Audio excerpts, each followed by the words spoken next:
Est-ce que vous connaissez la fable de l'éléphant et des 6 sages?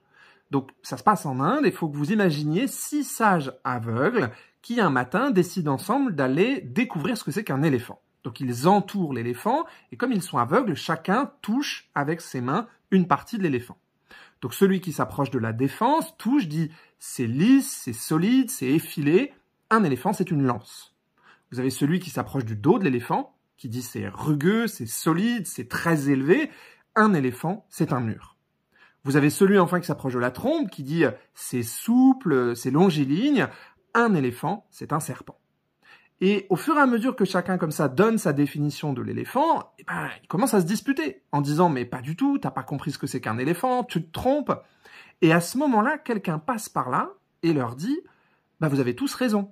C'est-à-dire que vous ne voyez pas l'éléphant, mais vous vous rendez pas compte du coup que chacune de vos définitions est juste, chacune de vos définitions est complémentaire. Il y a une multiplicité possible de points de vue sur ce qu'est un éléphant, et c'est possible que chacun vous ayez raison et que ce soit complémentaire.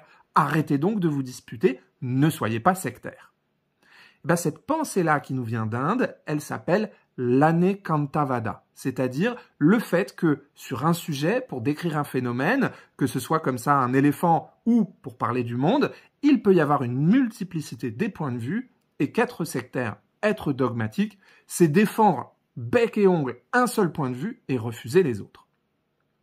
Cette pensée-là, elle est arrivée en Europe il y a plus de 2000 ans.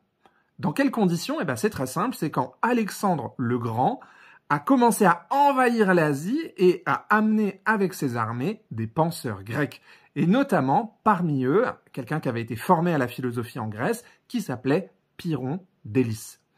Pyrrhon, au contact des penseurs yogis, qu'il appelait les gymnosophistes, les penseurs tout nus, au contact de ces gens-là et de l'anekantavada, il a pris d'un coup du recul vis-à-vis de tous les dogmes qu'il y avait dans la pensée, dans la philosophie grecque, et il a adopté à son compte le fait qu'il y ait pour chaque sujet une multitude de points de vue possibles et que ces points de vue aient la même valeur, le même poids.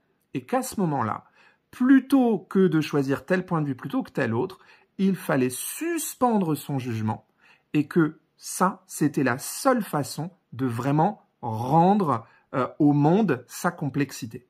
C'est comme ça qu'est né le scepticisme, et le définir comme ça nous évite de le définir de façon caricaturale en disant que le doute, c'est le fait de tout rejeter, c'est le fait d'être relativiste. Pas du tout.